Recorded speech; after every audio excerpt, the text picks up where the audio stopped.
The American Constitutional Republic, affairs of state in Oklahoma, the beliefs, principles, opinions, and views of people just like me. This is 3D Politics. And Tommy, you are on the air.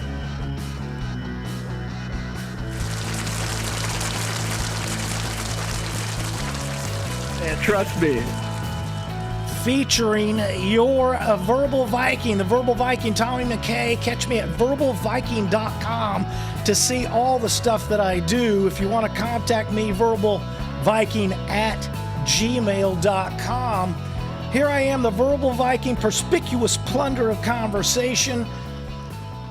Tonight, an exciting show. We have an expert with us tonight on hermeneutics and exegesis, Pastor Dan Fisher. But before we get started, I want to thank last week, Natalie Bruno. Thank you very much for showing up and being so patient with me. I hope to have her back. She's going to teach me about the wage gap and nonprofits. But Natalie Bruno, running as a libertarian for Oklahoma gubernatorial last week. She was on the show.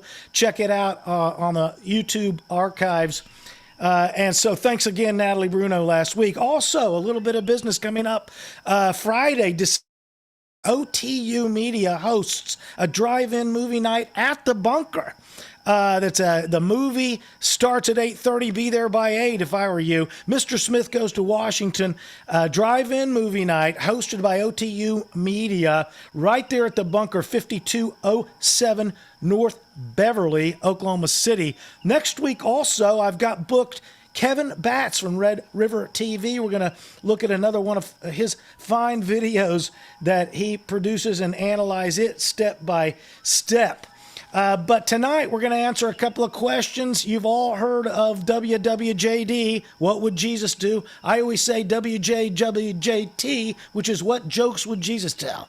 And so Dan Fisher's got the BRB for the BRR. We'll find out what that means, but just a little bit about this fine gentleman coming up.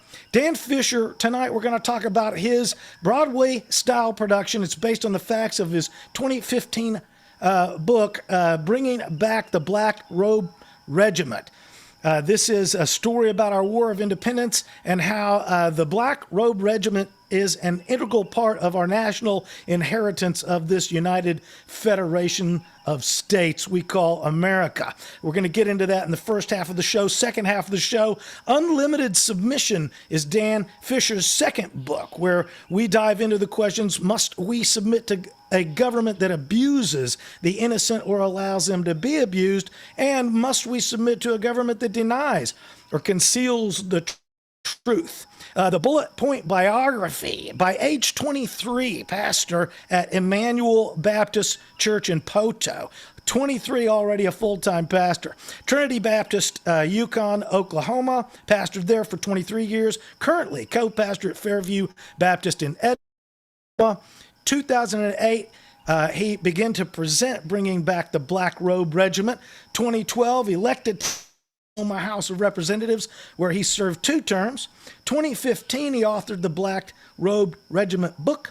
2018, candidate for Oklahoma governor. 2020, authored Unlimited Submission, an analysis of Romans 13, chapters 1 through 5.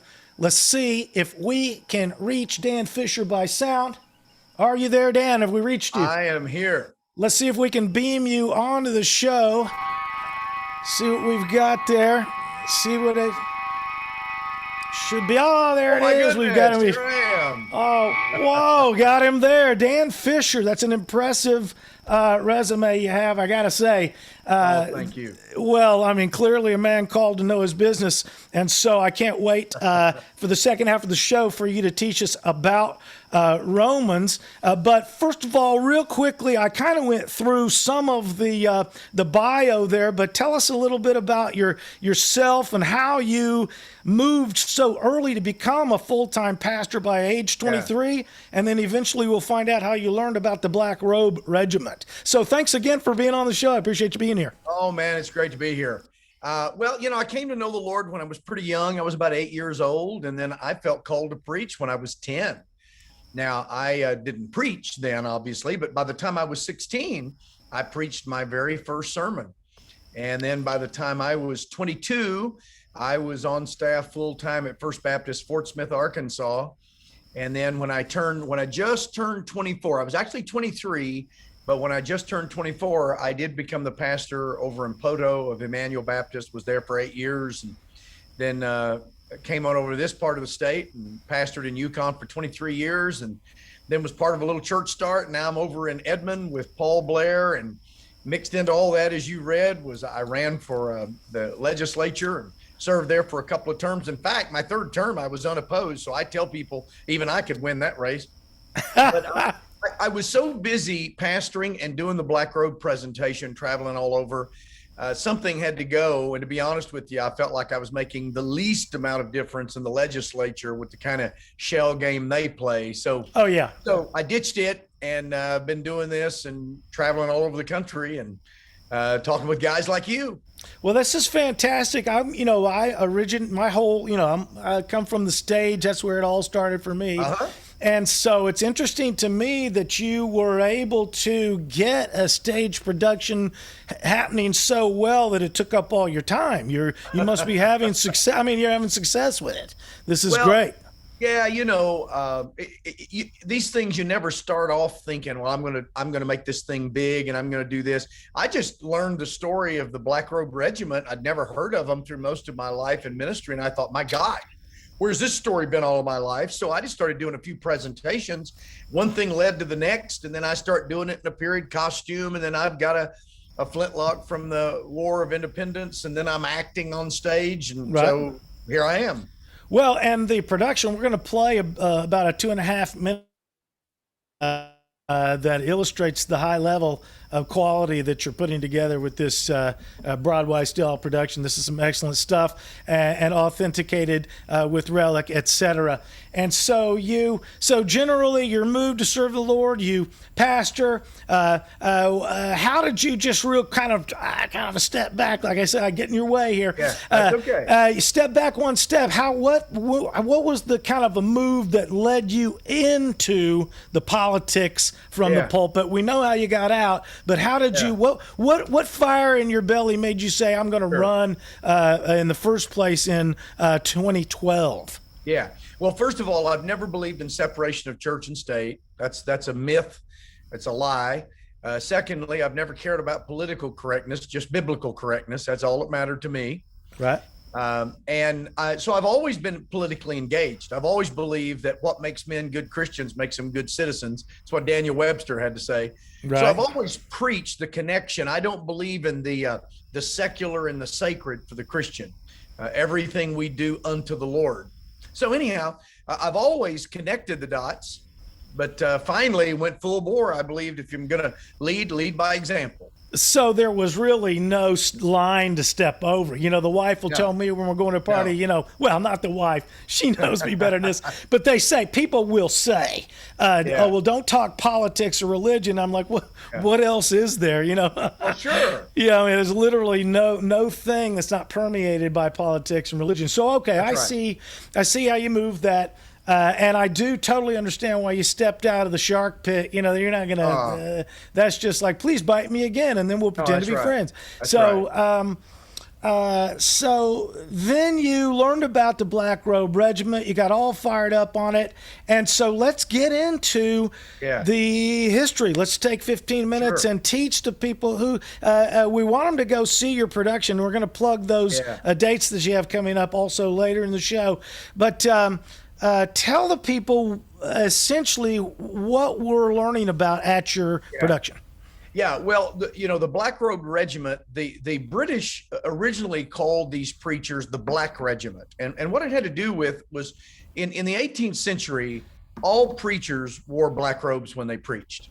And they would wear these bands around their necks called preaching bands. There were a couple of scarves with a couple of panels like this. So all of these guys are preaching the principles of proper governance and the need for Christians to be involved in their whole world, not just in the church world.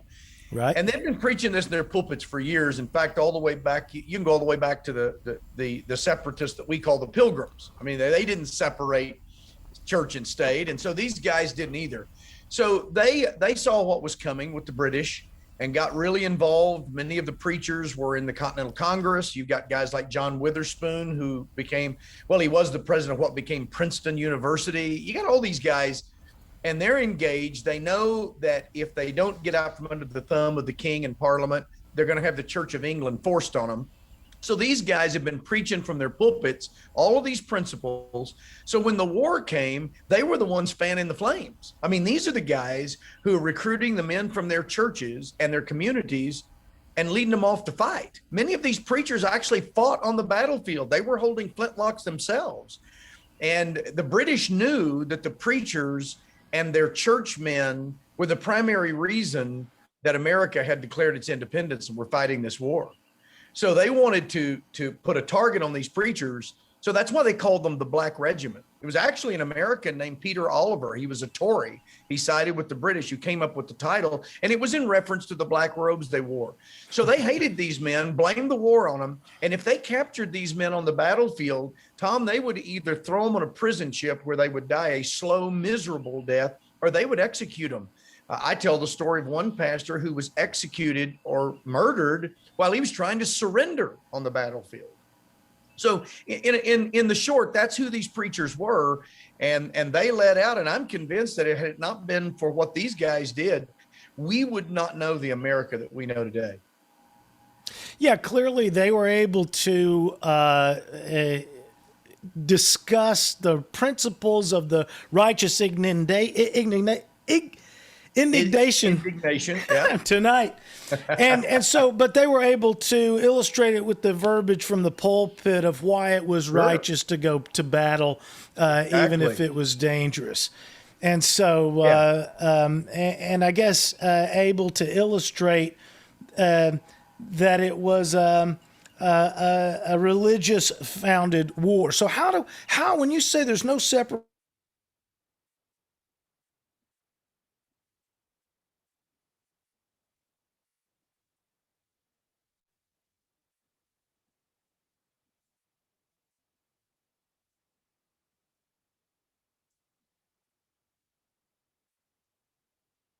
Tom, I've lost you. I don't know if you can hear me, but I've lost your video.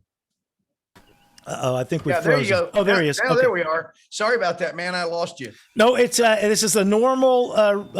This is how we do it in the Zoom world. Yeah, so sure. so I don't know if you caught my question, but you've said there's no separation of sure. church and state, and I understand that concept. Yeah. But how do we then keep from being a theocracy? Yeah.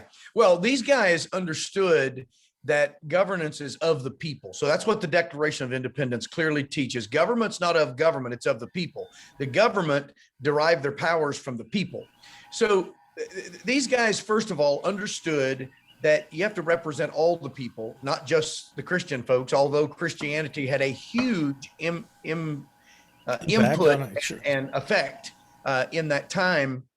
But they also knew that ultimately, you don't want ecclesiastical government, because they had seen what had happened with the Roman Empire, with Catholic Church.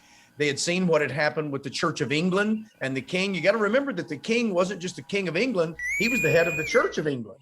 Right. You're listening to the fine analysis of from Dan Fisher of the Black Robe Regiment. Go ahead, sir. Yeah. So anyway, they knew that you can't have the church and government as the same thing. So they wanted to keep those separate, as far as the church not actually taking over the government. But at the same time, they believed that Christians are salt and light, and that we have a responsibility to impact our culture. So they had no qualms, no reservations whatsoever about engaging. And you also have to remember, Tom, that, and you can read this from George Washington, you can read it from James Madison, you can read it from John Adams. They understood that a people that are going to govern themselves must first be able to govern themselves individually. So this is why Washington says that it takes morality and religion, and he meant Christianity, that if you don't have a moral people, you can't have a self-governing people. Because the more immoral they become, as Benjamin Franklin said, the more need they have of masters. So these guys knew the importance of morality in a government of and by and for the people. So this is why they knew that the church had to have a major impact in what was going on and a major involvement. So that's how they meshed the two. Well, and a godly morality is the only kind that stands the test of time. Today, they're trying to sell us a humanistic morality that's just going to slide. And you know, 40 years ago, it was no big deal, homosexuality. I mean, it was a big deal. Now it's no big deal. So we'll say how far it's going to go some more with the you know, what is not base behavior today or in the future is base behavior today. Well, humanism always devolves into an oligarchy that practices tyranny on the people. Power always wants to consolidate itself, and man is fallen. And our framers understood that. So that's why they put so many checks and balances and ways in which to head off man's desire to consolidate power. But when you look at it from a humanistic point of view, you take God out of the equation, then, well, man's the definition of all things. And so this thing devolves down, and it will always become a tyranny. It always will. And that's why Marxism now is being embraced in America when you wouldn't have believed that 10 or 15 years ago, because man has become immoral. Well, and it's immoral by arbitrary enforcement. So it becomes arbitrary. The arbitrary enforcement of laws is lawlessness. So we got plenty of laws, but if there's no canon or standard, or if it's a sliding scale, then it becomes, like you said, a clique. It's an oligarchy. If you know who's in, it becomes who you know. And if you're in the group, I've often said, if you are an individual, you cannot be removed from that state of being. If you're in a group, any individual can be kicked out of a group. So they're pushing group rights. Yes, sir. Well, and you know what John Adams said, that our Constitution was written only for a moral and religious people. It's wholly inadequate for the government of any other. So it would only, the Constitution and our form of governance, which is of the people, will only work if the people are moral. And they understood the only way they'd be moral is if Christianity was the belief of the land. So that they understood those two things. And that's why the preachers, back to the Black Robe Regiment, were so critical, because they were the ones who were infusing that into the culture. And that's what made America the exception to the rule for well over two centuries now. Right. We're the exception because all the other countries and histories of other peoples, they haven't had the liberties that we have, because they didn't believe that government comes from God. I mean, rights come from God to the people, then the people delegate certain powers to the government. It was the other way around. Right. The humanists will never admit that all morality comes from religion. And the progressives always clamor to define this problem they see as separation of church and state. But I never hear them worrying about separation of corruption or evil from the state. How about separation of corruption from the state? Well, you got Karl Marx saying that the worst ill of man is religion, and that religion is the opiate of the people, and you got to get rid of the religion. But here's the thing. The liberal churches will take up offerings for candidates, and they'll promote the Democrats. The Democrats don't mind churches getting involved as long as they're supportive of Democrats. Right. Oh, yeah. Yeah. Right, and that's the other thing is they will never call themselves out, but only the other side. Now, let me ask you this: This is a little bit off topic in a way, not really, but not pertaining to the Black Robe Regiment. But I want to ask a question of your intellect here. I have defined progressive as the lowest form of political life, whether it's Republican or Democrat, liberal or conservative. Those words mean nothing to me anymore. Progressive is the caustic, burning acid that shreds community fabric. Because the people that fear you fear a government that goes too far on the progressive right, where they want to manage everything. But really what we're seeing now is a preponderance of the progressive left, where they're going to manage, you can't even have $600 without them putting a puppeteer up the back of your shirt. Right. So what do you think about the word progressive? Have I got that angled well? Yeah, you do. These progressives basically do not believe in the rule of law. They believe in the rule of power. Power is what it's all about. They do not believe in the value of the individual. They do not believe in unalienable rights. They believe that rights come from the government instead of from God. Right. And they don't want God in the mixture, because then that brings our understanding back in. And so what they have to do is erase the whole concept of God and religious input.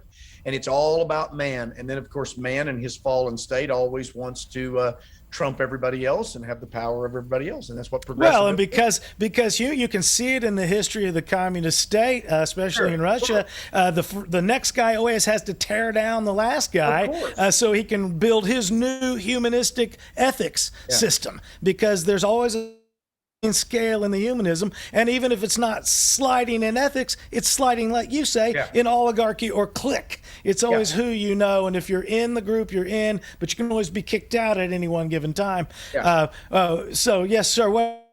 Tell us more about Robe Regiment, and then in the next, right before the break, I want to know how you worked it into such a high level production. But more about the black, because I think people underestimate the fact that this was a war that was founded in religious philosophy. There was an abuse of the people. Public opinion is what rules the day. The only difference between a dictator and a king is public opinion. They both have the same power. They can both do anything they want. We love the king because he's moral. We hate the dictator because he's immoral. It has nothing to do with how much power they wield, but public opinion. Yeah. Well, King George understood it because he called the revolution a Presbyterian rebellion. So he blamed it on the Presbyterians. Now, it was really all of the denominations, whether it was Baptist or Lutheran. In fact, Peter Muhlenberg, who was a Lutheran preacher, grew up in Pennsylvania. His father helped to found the Lutheran Church in Pennsylvania, became one of George Washington's staff, one of his generals. By the time the war was over, Peter Muhlenberg was promoted to Major General. He's actually in Statuary Hall in the U.S. Capitol. His statue is there. And he was a Lutheran/Anglican preacher, Anglican only because he pastored down in Virginia, and you had to be licensed as an Anglican in those days. But he's the guy who pulled off his robe in front of his people and revealed his colonel's uniform underneath, and then recruited the men from his church to join him in the 8th Virginia Regiment. They fought all through the war. So you've got guys like this scattered throughout the colonies. For instance, the Lexington Minutemen were trained and led by Pastor Jonas Clark and a deacon named Captain John Parker, who was a veteran of the French and Indian War. And when Paul Revere makes his famous midnight ride on April the 18th, 1775, the regulars are out, the regulars are coming, he's yelling. He rides to Pastor Clark's house. And Pastor Clark and Deacon Parker lead the Lexington men to take their stand in the churchyard of Jonas Clark's church, where the Lexington Green is today. So the first shots of our War of Independence were fired by Americans led by a preacher and a deacon. And that night when Revere rode up to Pastor Clark's house, Pastor Clark had John Hancock and Samuel Adams staying with him in his house. In fact, John Hancock's grandfather had pastored that very church years before. See, we don't know this history. It's been robbed from us. And so we don't realize the key role that the church and Christians played in the war. So there you have the very first day, and then you go on over to Concord that afternoon. You've got Pastor William Emerson. His grandson was Ralph Waldo Emerson that wrote the Concord hymn. William Emerson is up on Barrett Hill overlooking the Old North Bridge, encouraging the militia to fight the Redcoats. Bunker Hill, you've got preachers. In fact, the famous painting of Bunker Hill, you've got Dr. Samuel McClintock from New Hampshire. He's a pastor. He's actually wearing his preaching bands in the painting, if you know where to look. I share it in my presentation. Wow. These are just little snippets of guys who were involved, and without them, I'm telling you, Tom, there would have never been the war that we know of, and there would not be the independent America. I don't know what would have happened, but it wouldn't be the America that we know. Well, these are the guys that brought the urgency of the situation to the local communities. Now, one of the things that's different, we've got about 5 minutes before the break, and I want to ask you a question. You're trying to BRB, the BRR, be right back with the Black Robe Regiment, right? But so the thing is that one of the differences that you have is these people were facing an invasion. People were coming invading. Now we're not. We're lulled to sleep. We're being dropped from the inside out, and so your fight is different. So it's harder to get people to engage in the battle when they don't see the desperation of quartering troops. The children don't even know what quartering troops means. No, but you got to remember, Tom, that all of the framers were Englishmen themselves. They didn't want to separate from Great Britain. That's why when Paul Revere's making his right, he's not saying the British are coming. That'd be like you and me saying the Americans are coming. He was British. They were Englishmen, but they believed that the king and parliament had violated the English Constitution, the English Bill of Rights, and the original charters with the colonies. So they considered themselves Englishmen to begin with. They only separated because it was forced upon them. So initially, they didn't see the British troops as foreign invaders because they considered themselves British. Well, I was kind of leaving out all the loyalists. It wasn't like there wasn't a ton of loyalists hanging around. Well, but see, but that's when once they declared their independence, then there was about a third of the country that stayed loyal to the king, and they became what they call Tories, and then they fought against those who wanted to declare independence. Then you had about a third that tried to stay neutral, if you can do such a thing. But all right, this is some excellent from Pastor Dan Fisher, who presents his Broadway-style production, Bringing Back the Black Robe Regiment. Real quickly before the break, let's see if I can share this screen. Here is your this is your presentation right here. This is the this tells us this is for your stage show right there, and then also you. See if I can navigate. This is your first book here, so you can pick this up. Bringing Back the Black Robed Regiment by Dan Fisher. You can pick that up. It's the BRR book right there. So this is one of the books you can pick up. The whole stage show has been presented from the facts out of this book. His second book is just come out this year, and it's called Unlimited Submission. And we are getting ready to enter into this discussion about unlimited submission in the next half hour. We're going to talk about an expose and a real a look at Romans 13, verse 1 through 5. And so, right before the break here, I am going to put you, we're going to beam you back down to the surface of the planet. We'll bring you back in after the break. We're going to play your fine production if everything goes right, and then we'll bring you back in at the top of the bottom of the hour. How's that? That sounds good, man. Okay. Sounds good. Thanks. Here we go. All right. Staying with me this evening, Pastor Dan Fisher. We have just talked all about bringing back the Black Robed Regiment. You've got to track him down there. I forgot to plug where he's at, but you can find him. We'll bring that up. Dan Fisher at BRR. You're going to find him at the Black Robe Regiment. If you search Dan Fisher Black Robe Regiment, you're gonna find him right away. And as we come up to the end of the break, don't forget next week Kevin Batts is coming. We're going to do an analysis of one of his fine pieces. But without further ado, let's see if we can make this thing play.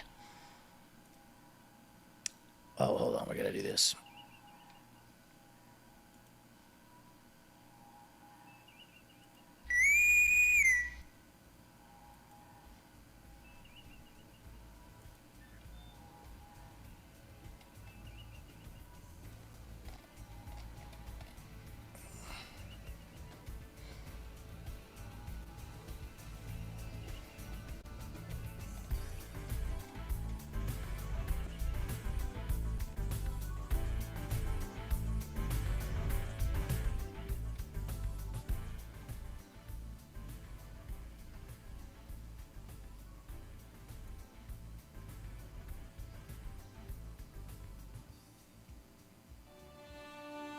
There was a time in America when the church engaged the culture. The patriot preachers of the 18th century spoke out boldly against tyranny and in defense of liberty, both social and spiritual. Every Sunday, they preached these principles in their congregations wearing their black robes. And when the time came, many of those pastors led the men of those congregations off to fight for and some to die for those very principles. This is the story of some of those patriot preachers, men the British called the Black-Robed Regiment. My name is Dan Fisher, and as a leader in the modern-day Black-Robed Regiment, I have a passion to see the pulpits in America once again aflame with the fires of righteousness, as Alexis de Tocqueville said they were early in our history, in bringing back the Black-Robed Regiment. I use period costuming, actual relics from the War of Independence, and multimedia to bring to life some of these pastors so they can tell their amazing story.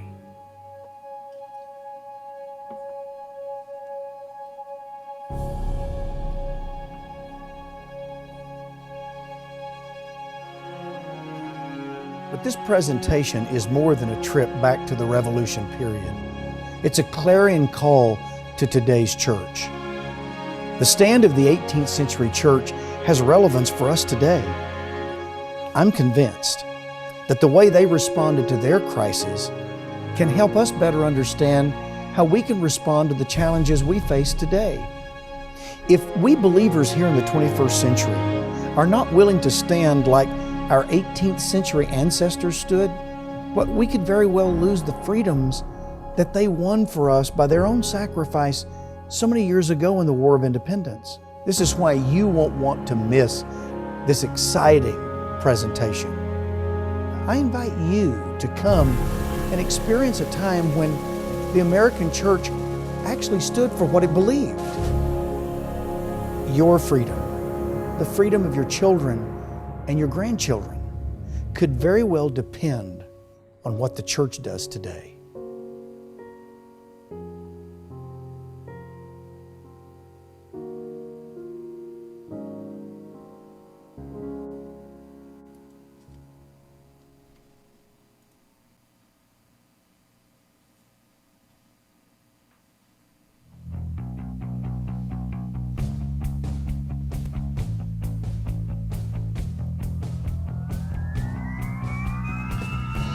The American Constitutional Republic. Affairs of state in Oklahoma. The beliefs, principles, opinions, and views of people just like me. This is 3D Politics. And Tommy, you are on the air. That's right, featuring me, the Verbal Viking, every Monday night right here on Facebook Live. Find me at verbalviking.com or email me at verbalviking@gmail.com. Tonight, the second half of the show, we're bringing in expert Pastor Dan Fisher. We're going to do an analysis of Romans 13. Chapters specifically 1 through 5. Let's see if we can hear him. Have we got you? I am here. There he is. Let's beam him into the show, Ollie. Let's beam him in. And there he is. We've got another one fixed. There we go. It's tough to be Scotty and Captain Kirk at the same time. Man, you're talented. I don't know if that's what they call it, but I try hard. Yeah. So, Dan Fisher, we learned all about the back to the Black-Robed Regiment. I was so enthralled, I forgot to have you tell them where to find you, how to donate, how to buy the books, tell them where to get all that info, and tell them what your next upcoming date is for the stage show. Sure. Yeah. They can go to my website at danfisherbrr.com. And my very next presentation is actually tomorrow night at the Memorial Road Church of Christ. I'm doing a presentation there at 6:30. So if folks wanted to come on over, we'd love to have them. And then I'll be in hold it. That's tomorrow. Hold it. That's too good. this is God's timing for the 3D Politics show. Your show is tomorrow. Your very next time to see Dan Fisher's presentation of bringing back the Black Robe Regiment is tomorrow night. Tell them where it is again, and if you have the address, tell them. Yeah, it's the Memorial Road Church of Christ. I believe it's 2221 East Memorial Road in Edmond, and it's free. They can come. It starts at 6:30. Very good. Excellent. Yeah, okay, so get there in Edmond, catch that tomorrow night, and then following that, your next presentation. Well, that'll be in Van Buren, Arkansas this Thursday night. And then from there, I go to Alabama. I'll be in Alabama this Sunday. And then let's see, I'm going to be up in Wagner, and I don't have my calendar handy. Do you happen to have that date where I'm going to be at Gus Jones Church? I'd have to share it. No, I'll grab it. I'll grab it, and I'll look here. We can bring it in here in just a second. Okay. But we've already filled their brains with enough dates, and if they can, they can find that by tracking you down on your. And what's that website again? That'll do it. DanFisherBRR.com. There we go. Okay, now not many people do the kind of work you do to get into the hermeneutics and the exegesis of these issues in the Old Testament and New Testament. So we are going to not try to be exhaustive. We're going to try to truncate the information from this printing unlimited submission that talks about government power and the individual. Sure. So let's get into it. And of course, I'm going to put you through you were so good. I had to search really hard for any 3D scrutiny. So I think you'll appreciate me pressing you through the hard cross-examination. It was a really fine piece you did. So tell the people, what is the piece about? And what are you trying to explain? And then we're going to rush it. So, just that sounds tell good. them the important stuff. Okay. You bet. Well, by doing the presentation on the Black Robe Regiment, obviously people sometimes will ask me, well, Dan, you're a pastor and you speak primarily to Christians. Doesn't this fly in the face of what Paul says in Romans chapter 13? Because most Christians, Tom, have always been taught that Paul says in Romans 13. Now, there are other parallel passages that Peter wrote, for instance, that say about the same thing. But Romans 13 is the passage that most pastors focus on. Okay. But they'll say, doesn't Paul say that if you don't submit to your government, you're sinning? And don't we have to do whatever the government says because the Bible says we're supposed to submit? So that question has been thrown at me over the years, and I would obviously try to answer the folks, but eventually I decided, hey, I just need to write on this. So I wrote a fairly readable book. It's about 116 pages on this one issue, and I called it Unlimited Submission, ? Because basically that's what pastors have pretty much told their people, that God says you just have to submit. It doesn't matter what they're asking you to do. You just do it. You go along. And if you don't, then you're disobeying God. So that's the reason why I wrote the book, because that I don't believe is anything close to what Paul was teaching. And we'll probably get into that and can discuss why. But I believe that's incorrect. Yeah, throw yourself off the pinnacle wasn't anything they were teaching either. So yes, and I have heard this concept that submit. You have a great line in there about we've heard about wives submitting and this people and this, but you never heard about unlimited submission for these people. So tell us about that line there. Yeah, well, Romans 13 obviously is not the only passage in the New Testament that teaches submission, and I don't want the people to misunderstand. I don't believe that we ought to have a rebellious heart or a rebellious spirit. Yeah, we ought to submit to proper authority. When people are using authority properly, then yes, we have an obligation to submit to them. But Paul says that when a government rewards the doers of good and punishes the doers of evil, that's the government you submit to. But what happens when they don't? So there are other passages. So like you just mentioned, the book of Ephesians says that wives are to submit to their husbands, that congregations are supposed to submit to their spiritual leaders, their pastors. Children are supposed to submit to their parents. But no one interprets those passages to say unlimited submission, that, if the family's running short on cash that month, they tell the kids to go out and sell pot to bring back money for the family, or, well, of course those kids aren't duty bound to do that. It's proper authority that Paul is talking about. So we don't interpret any of these other passages as being unlimited. So why then would we be so inconsistent to say, well, but Romans 13 is unlimited submission? And right. It's just totally inconsistent. I mean, we literally get the phrase "drinking the Kool-Aid" from the Jim Jones thing, which was unlimited submission. I mean, it's literally exactly ridiculous. Right. That's a good point. That's a good point. If you go back to the preachers of the First Great Awakening, which of course ultimately produced the Black Robe Regiment that we were just talking about in the first half of the hour, all of these guys preached on this, and you can go back and you can actually read the digitized versions of their sermons. So it's not like it's a secret. I've got a number of quotes in the book from some of those sermons. These guys clearly did not believe that Paul was teaching unlimited submission. So Paul says, if the government protects the doers of good, punishes the doers of evil, which is what government's supposed to do, then you submit to that government. But Tom, what happens if they punish the doers of good and reward the doers of evil, the opposite of what Paul's talking about?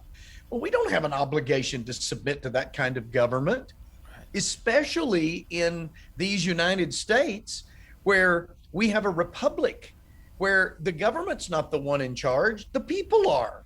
Now we've because of our apathy and because of our bad education, we've come to believe that the power is in Washington, D.C., or the powers in Lincoln Boulevard in Oklahoma City, at our state capital. Actually, the power is in the people, and the government works for the people, and the primary job of the government is to protect our rights. Okay, one of the things your piece I read lit me up, and one of the things you bring out, and as I try to communicate to people existentially, when you say words like the powers in the people, that statement is like water off the forehead. They're just like, power. I don't know. I mean, I'll have to ask my wife. Can I, honey?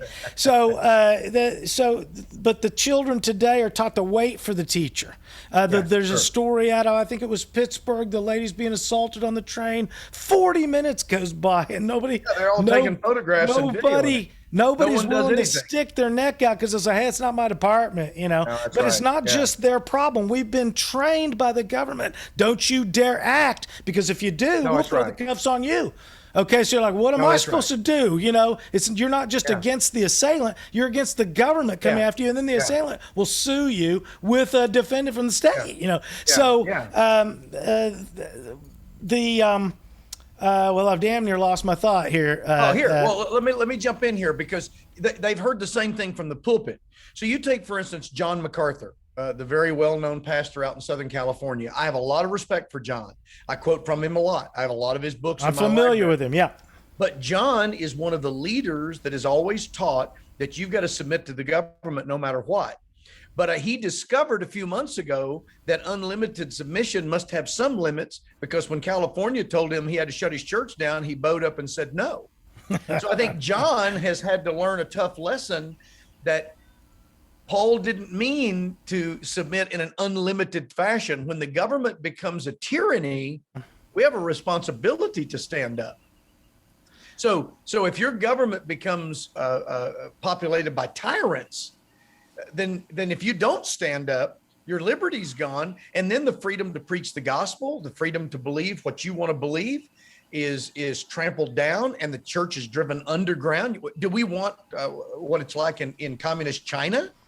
Do we want what it's like in Afghanistan? Of course not.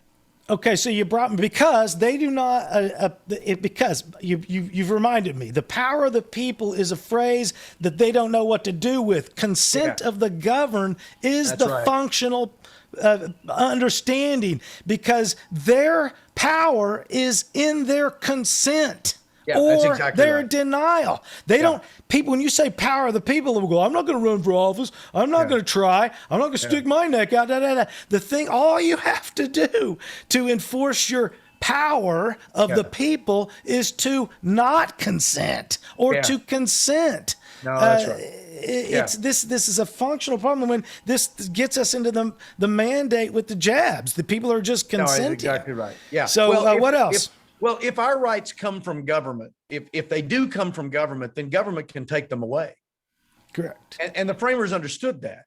So they understood our rights to come from God, and therefore the only one who could take them away would be God. And of course, he won't do that because that would be contradictory to his nature.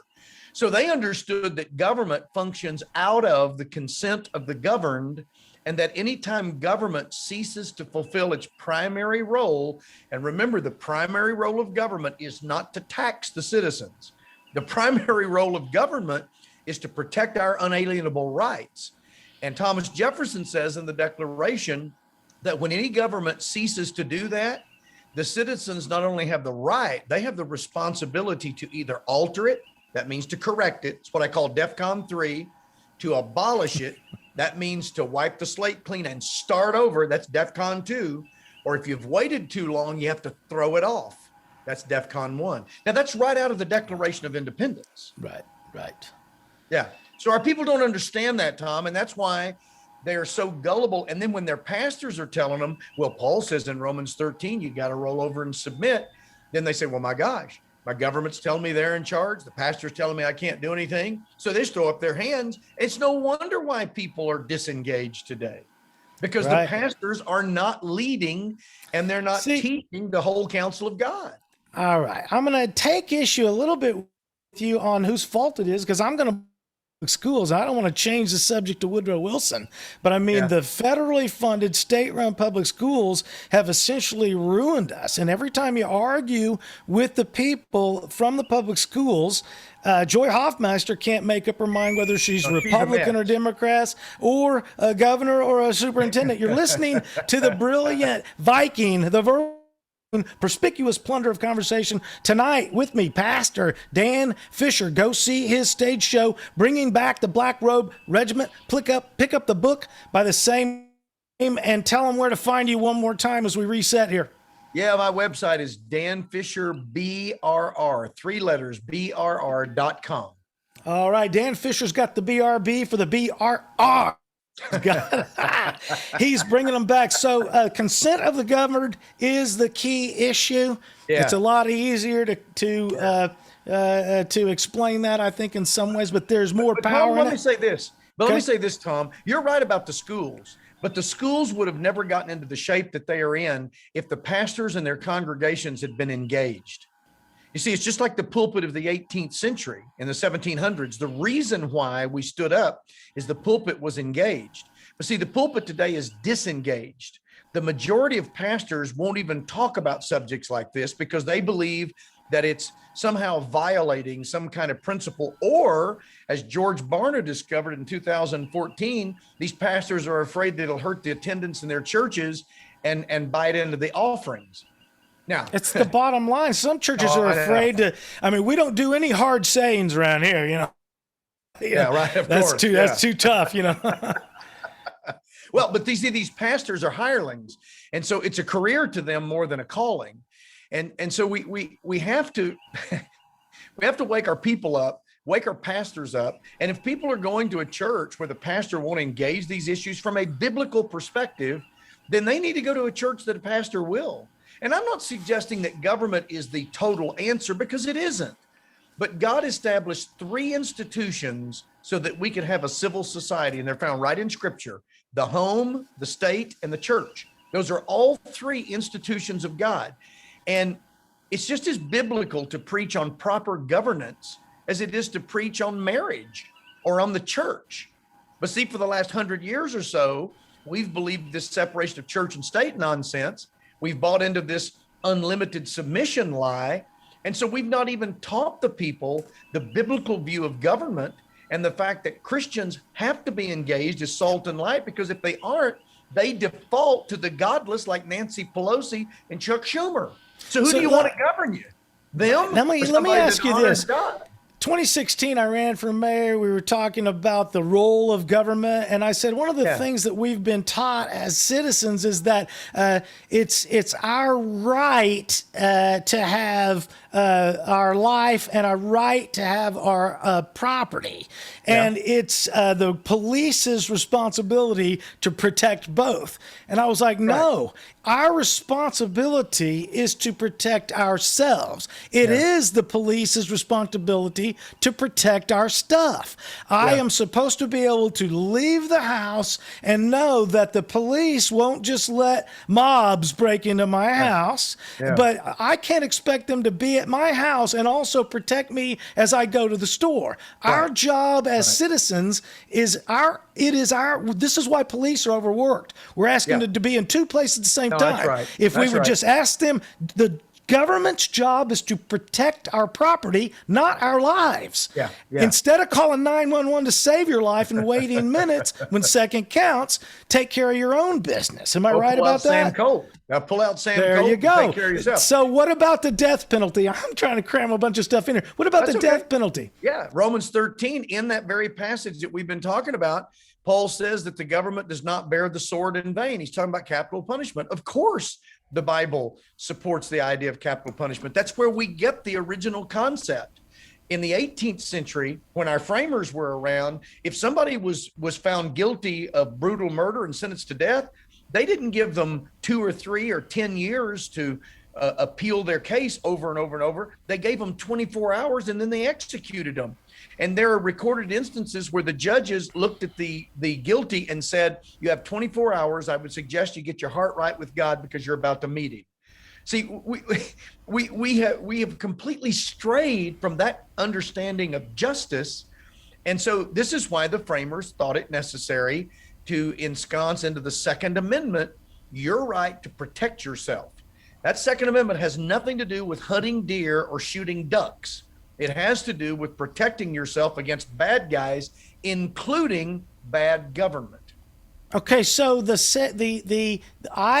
the ways I've described my agreement with capital punishment is just like you said, it occurs at the moment where it's like you're threatening my life and I exercise capital punishment. How is it though that we can't say that? How can we define what government does later as it really in an act of vengeance as justice when we know that they're not Jesus, they're not omniscient, they don't know all the facts, they can't deliver justice?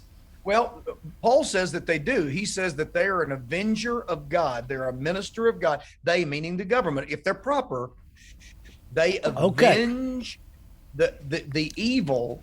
So it's their job to actually do that. All right, you got me lit up. We're going to get some 3D scrutiny in here, Dan. So wouldn't this mean also, because what you're saying, you're validating that on page 3, quote, though he may not have elevated those men to their lofty positions, right? Right. That is God. But the position is of God. Okay. But the authorities that exist are appointed by God. Right. Meaning that God has established the concept of authority. He has established human government, but he doesn't necessarily pick the ones who are there. So for instance, God is not to blame for Adolf Hitler. The German people. The German people are to blame for Adolf Hitler. I can separate the evil that God doesn't create the evil. Right. But he does. But you're correcting me, and I'll allow you with your expertise that well, it's not like my opinion's that easy to move. But but God, I had understood that God does. He gives and takes away. I mean, he promotes and demotes. Am I wrong? He does. He does in a general sense, but we're not blind fatalists to believe that everything that happens was specifically ordained of God. So, for instance, if I get out here and get to fooling around and drink too much, as many people do, and then I get behind the wheel of my car and I wreck it, and in the process I maim myself, that wasn't God. That was my poor choices, and I'm facing the consequences of my poor choices. So I don't believe that God necessarily ordains anything and everything that happens. I do believe that there are moments when God does raise up people for a particular service and job. The Bible is incredibly clear about that. But we can't pin Mussolini on God. What Paul is saying in Romans 13 is that the concept of government, the position of government, was ordained of God. Those who find themselves in that position then have a responsibility to honor God and do the right thing. And if they don't, then they're going to have to face God with that. Remember, Jesus said, where much is given, much is required. So you take President Biden. I did not vote for him. I wouldn't vote for him. And I certainly do not believe that God put President Biden into office. But President Biden is now there. The office was established by God, meaning government. Okay. But if he misuses that office, he's going to have to answer to God. And to it's a holy skeletal structure. What we do with the flesh, pun intended. Okay, now the real scrutiny, you're going to love this one. I had to really work hard on page 13, Dan. Yeah. You got a typo. Yeah. What does I it know, say? it's huge. It says, critical to their understanding of why our ancestors saw things way they did is the considerable influence of the preacher. There's one huge glaring mistake. Oh my gosh. Hey, and we just reprinted the book, and I think we corrected that one. I figured you would, but I want to get you before the progressives do, let you know. Oh yeah, everything you said was wrong because. So we had a Y there. So that was the only thing I could find, and believe me, I was searching it. It let you know. No, I'm safe. I did study, so. Okay, so one more thing. So now back to the death penalty, which is a trick because the one thing I want the death penalty for, and I want to get your reaction, is nonprofit organizations. Now, I brought up with Natalie Bruno last week that I think nonprofits are a problem, and boy, her polite eyebrows was like, whoa! And I've argued this before, and they go, oh yeah, what about the church? And I said, yeah, okay, no more nonprofit status for the church either. And the reason I say that is because nonprofit, which really uses a fraudulent double bottom line booking process, they use double bottom line, which is a fraud. With the mob got arrested. Al Capone got in trouble for the double bottom line, and he was also a philanthropist. But the nonprofits are running a double bottom line, and they're draining America of income by 1,000 million cuts.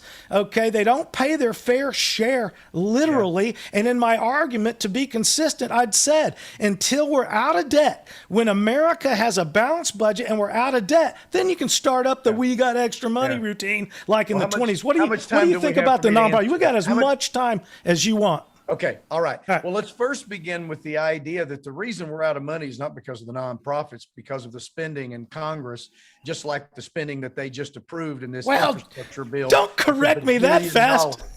Okay. Don't correct me that fast. That's the first thing. But let me tell you why the church was not taxed. The church has never been considered nonprofit. The church originally, from our foundation, was not taxed. And here's the reason why. The framers had two reasons. Number one, they saw the church as a sovereign entity, and they didn't believe that government had the right to tax a sovereign entity. So for instance, the federal government doesn't tax Oklahoma. Oklahoma's a sovereign entity. So Oklahoma doesn't pay as a state income tax. All right. The church was seen as a sovereign entity. We talked a while ago that they understood that if you don't have morality, you're not going to have a republic to begin with. So they wanted to do everything they could do to protect America. And the way they did it is by keeping the church out of the control of government, because ultimately this has all been tested in court. And the conclusion was the power to tax is also the power to control or to destroy. So if I'm able to tax your show, I can tax you out of existence. So if I don't like you, then what I can do is just keep raising taxes on you till I get rid of you. And so the framers understood that the only way to keep religion free was to keep it free of taxation. So the church has been considered tax exempt. It's not a gift from government. It's that they are a sovereign entity, and without them, you're not going to have a republic.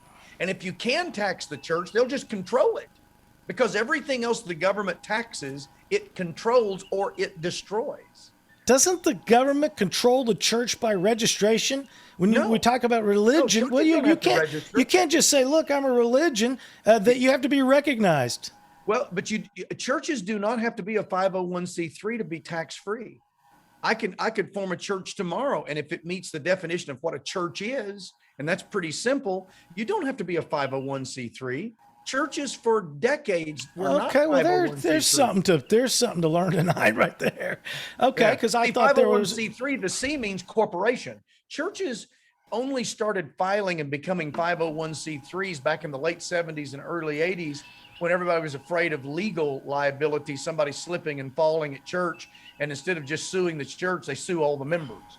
And so churches were told, well, you need to incorporate. So churches started becoming 501c3s. Unfortunately, though, now they fall under corporate law. That was a huge mistake.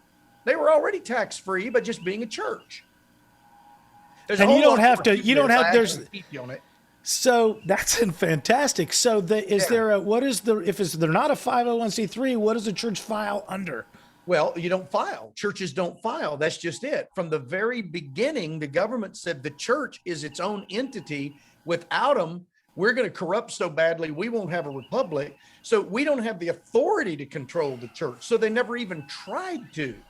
So one of the problems is we conflate the church with other nonprofit organizations. The church has never been a nonprofit organization. Okay, well, you fixed the problem for me right there. So I can I can remain consistent and say, no, we're going to still allow the churches to remain nonprofit. But what about my concept of death by 1,000 cuts with all the other nonprofits? Well, here's the thing, Tom, you might be right, but I think if you gathered up all the tax money that you could get from all the nonprofits, one of the first things you'd do is you'd put a lot of the charities out of business because they work on a shoestring budget to begin with. But on top of that, you wouldn't touch the financial problem in America. The financial problem in America is Congress with runaway spending. I mean, they just approved $1.5 trillion infrastructure. Do we realize what $1 trillion is? That's 1,000 billion. That's 1,000 billion. That's $1 million bills. That's $1 trillion. It's trillion beyond is a the kid. That's yeah. You can pretend you understand. But yeah. So if there was fiscal responsibility in our government, we have more than enough money. Oklahoma, when I was in the legislature, Oklahoma had more than enough money to do what it needs to do if it didn't blow it and waste it on stuff that government's not supposed to even be doing. Most of what government does today, it's not even supposed to be doing. That's private sector stuff. You're listening to the fine analysis of Pastor Dan Fisher right there from Fairview Baptist in Edmond, Oklahoma, who also presents a Broadway-style production, bringing back the Black Robed Regiment. Tell them where they're going to see you next time. Yeah, at Memorial Road Church of Christ tomorrow night, Tuesday night at 6:30. And tell them where they can find out more info. DanFisherBRR.com. Dan, I think we're going to leave them wanting. I really appreciate you being here. Let's do this again. Let's do it again, and we're going to cut out of here. But I thank you for being on the show. We'll see you next time. You, man. God bless you. Thank you, sir. Dan Fisher bringing back the Black Robe Regiment. Catch him tomorrow night. Go find him at his website. And don't forget to be back here next week when we'll have Kevin Batts from Red River TV.